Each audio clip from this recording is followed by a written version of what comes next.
Yeah, you sound great. You sound like $1 million. Excellent. Thank you, brother. You too. All right, Chiefy. Okay, I'm gonna hand the phone to Lizzie. We'll see you in like a week. You got it. Be safe, Mike. Okay, will do, Dave. Peace. Peace to you. All right, here she is. Hey, Dave. Hey, Lizzie. Aloha. Thanks for doing this. Oh, dude, anytime. Seriously, thanks for taking the time for me. On your way to town, you and your brother, you guys are 3 years apart, correct? Oh, yes. he's my little bro. So he was 2 when at 5 you started to learn the piano. I'm always curious when someone at such a young age gets exposed to music and obviously developing it. Describe how that happened at 5 and add a little bit about your parents' musical background, which led to that, I guess. Oh, yeah, of course. Well, obviously it was a huge part of my parents' influence. My dad started as a bass player, like in the 70s, early 80s type of thing, and then got a real job to have me. And then I just think it was just inevitable that, like, he was going to, not necessarily push anything on me, but surround me with, things that he knows, more about than maybe most parents. So there was always something going on in the house, and there was always, my dad would be playing, or he would have friends over, from, just musician friends, and they would all play, at our house. And so obviously I just kind of started tinkering around with things. And from what my dad and my mother tell me, I was starting to kind of pick out, melodies or just make up my, stupid little songs as a kid. And then they decided to get me into piano lessons because they're like, oh, well, maybe she should have, a foundation for that. And the piano was actually a really good place to start because everything's all laid out. So I don't know. I just kind of took to it naturally, and thankfully I had parents with that were okay with me being a little loud Right. in the house and just constantly trying to find my way in music. And you guys had a piano in the house, I'm presuming. Yeah. We had an old upright, and then we moved, and we couldn't move it. It was too old or something weird. So for a couple years after we moved, I was on this Casio keyboard for a while. All the way through 16, though. So from 5 to 16, to have that foundation, as you described it, it's a good word for it. And it opens up the question of, at that same time, you're just a little bit younger brother. What's he doing with music that all these years later, he ends up being the drummer in the band? Well, it's a funny story because my parents, so, again, my dad being into rock and, I was playing piano, they ended up actually buying me the drum kit. I had kind of expressed interest in, just maybe I want to get into something, a little bit more rock and roll than a Casio keyboard. And so they ended up getting the drum kit for me. I had it in my room, and my brother and I had like an adjoining closet from my room to his. And he would end up sneaking through the closet into my room and just destroy the thing. He would get on the drum kit and just start playing without permission, that kind of thing. And so I think really, the long and short of it was I told my parents, I'm like, you know what, he can just have it because I'm sick of him coming into my room. and then that kind of began, and we ended up having to stick him into another walk-in closet with the drum kit because he was making so much noise. It wasn't necessarily music yet, right?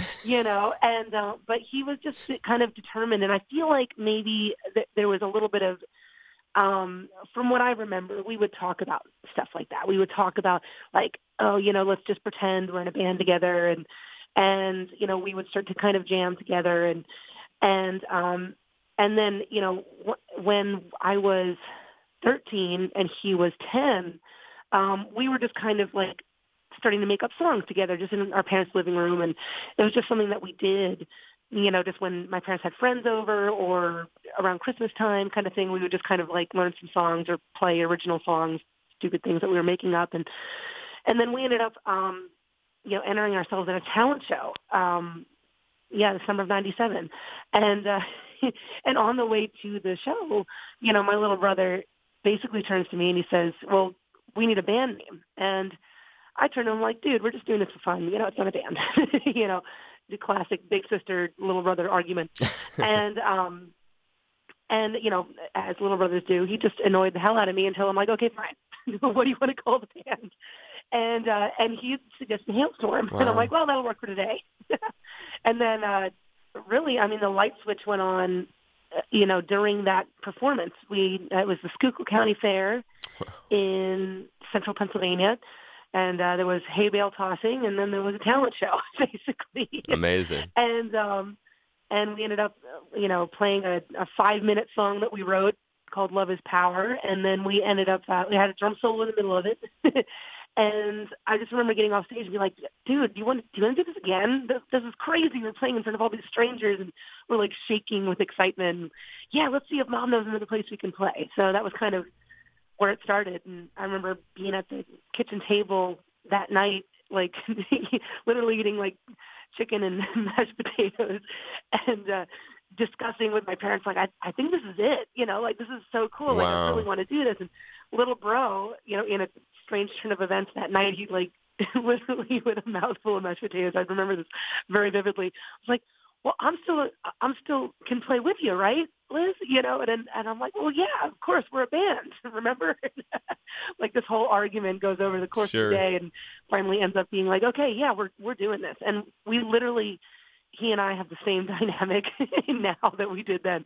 It's like, yeah, we get to play together. It's crazy. So yeah, that's where it started. That's a great story. It's a nice connection, and it's not something that always works. After over 20 years, the relationship has survived. You look at other cats, there's been a lot of them. I think like Liam and Noel of Oasis certainly didn't make it as long as you guys. Had you already gotten the guitar going at that Schuylkill County Fair or whatever it was? No, I was still on keyboard. So it was just keyboard and drums for a second. And then my dad, being the bass player, we had him playing with us for a little while.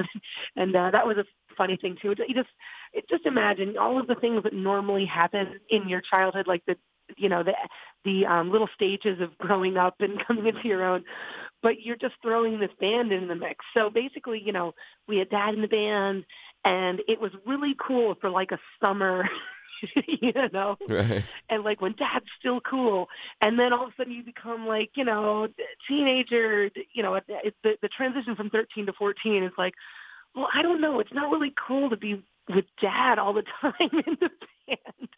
So little bro and I had to kind of sit down and have like a talk with Dad. Like, Dad, we're gonna look for people our own age now. Right. And he was a little bummed. He was like, oh, but do we still get to hang out with you? Like, yeah, Dad, you get to hang out with us. It's cool. And so like we had him like drive the van and like basically be roadie for a long time. And so yeah, there was that too. And then I switched to keytar, if you can believe that, as my transition into guitar, and like when I finally just kind of bit the bullet and getting into guitar was kind of an interesting thing too, because we had just hired I guess included, not really hire, but this little 16-year-old guitar player that we had met, and he was really good. He was like just into the same kind of music we were, which is a little dated, like all of our parents' music. He was in the Slash and all that. And he was a really good guitar player, but he was only in the band for about 6 months because his parents saw his grades slipping, and he basically had to talk with him. He was like, "Oh, I got to be out of the band because my mom wants me to focus on school." I'm like, okay, and I feel like I was just kind of distraught, and I remember this in my time, like, we're never going to find another guitar player. I might as well just start. I've been wanting to start for a while. Now is the kick in the butt. So that's when I started guitar. Well, that's a good reason. I mean, sometimes it's a necessity thing that brings a lot of people. And it's funny, I just had Edgar Winter on and learning a lot about he and Johnny as children with their father and the musical background of their band. It's actually, listeners would find some interesting similarities. The thing about it that's neat for you, I'm sure, on the flip side of all of it, is all of this hard work, all of this evolution, and it's a fascinating story of progression. It's brought you some pretty interesting rewards. I was looking at some of the things that, as a singer in a hard rock band, I'm just imagining would be important to you. In 2009, one of those rewards might have been when you and the band were privileged to be opening for Heaven and Hell, which was the Ronnie James Dio era Black Sabbath lineup. And in 2009, what ended up being Dio's last ever performance, it says, which was House of Blues, Atlantic City. You guys were on the bill with them. Yeah. Oh, that was so crazy because, like I said, this is, basically, I mean, it's funny because with Sabbath, too, I had gotten introduced to Sabbath with Dio first as a kid, so it was kind of like my introduction to Sabbath, and then I worked my way backwards, into the Ozzy world, and it was so it was just one of those fluke accidents that happened. We were in between tours and kind of going home for a couple days off, and Coheed and Cambria were opening that tour, and they had dropped off at the last date. So basically, it just kind of worked out perfectly. Management called us like, "Do you want to do this?" I'm like, "Absolutely, I will crawl if I have to."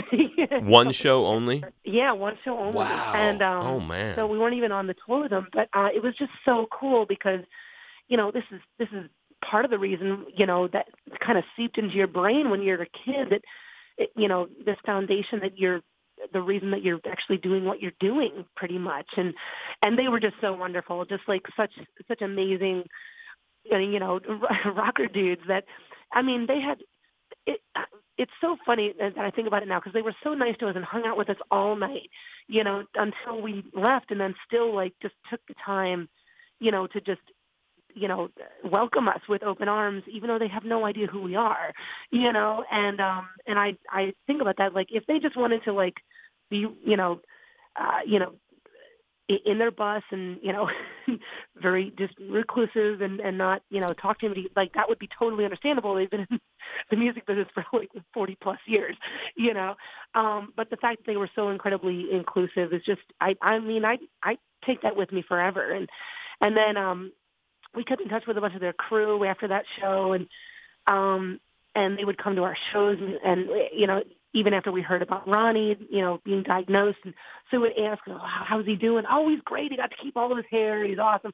And then, just like that, he was gone, and it was just a crazy, I don't know, just right place, right time, stars aligned type of thing to be able to be a part of that, and with such a short window that we didn't even know was happening. So, any other? I know you got to play with Alice one time too, with his Hollywood Vampires. Are there other hero encounters like that? When you look at them now, you just think, wow, the payoff of all those times scrapping with my brother and working out how to do things with Dad and everything. It all ended up paying off. There's just so many, because it's the weirdest thing for me is that, we started as kids, but, we're just doing this because we love to do it, and we weren't necessarily expecting, you don't expect anything to happen. You're just kind of moving forward because that's all you want to do. Our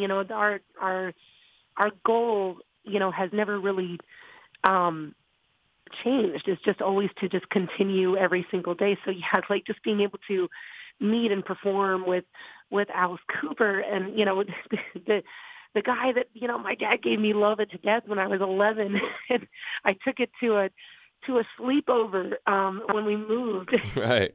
You get attached to these kind of things. Yeah, and it didn't make it like one song, because that was around the time when there was Backstreet Boys and NSYNC and TLC, and so that was not that was the moment I found out I wasn't cool. But that's what I liked. So, like, there's that, and I got to perform with Rita Ford. I've gotten to speak to Nancy Wilson and Pat Benatar, and again, there's just so many things. Tom Kiefer from Cinderella was a huge one, and just being able to kind of be a part of this. I don't know, like I still feel like this, kind of little sister, in this genre, but just to be able to even be accepted on stage with these people, it just really blows my mind. And it's always the same thing too. I go out in my leather jacket, and I'm like, right before we go on, like, okay, I'm cool. I can hang with these guys. Like Hollywood Vampires, for example. There's so much star power on that stage. It's not just Alice, but it's just, you got movie stars too. It's crazy. So, you go out there like, hey, I've done this a million times before. I know how to do this. I know how to perform in front of people. Got my leather jacket on. I'm cool. And then you go out there, you're like, oh, my God, what is going on? This is crazy. And your 13-year-old self is still very much, a part of that, and like just freaking out. So, well, that's the best part of I'm it. Very lucky.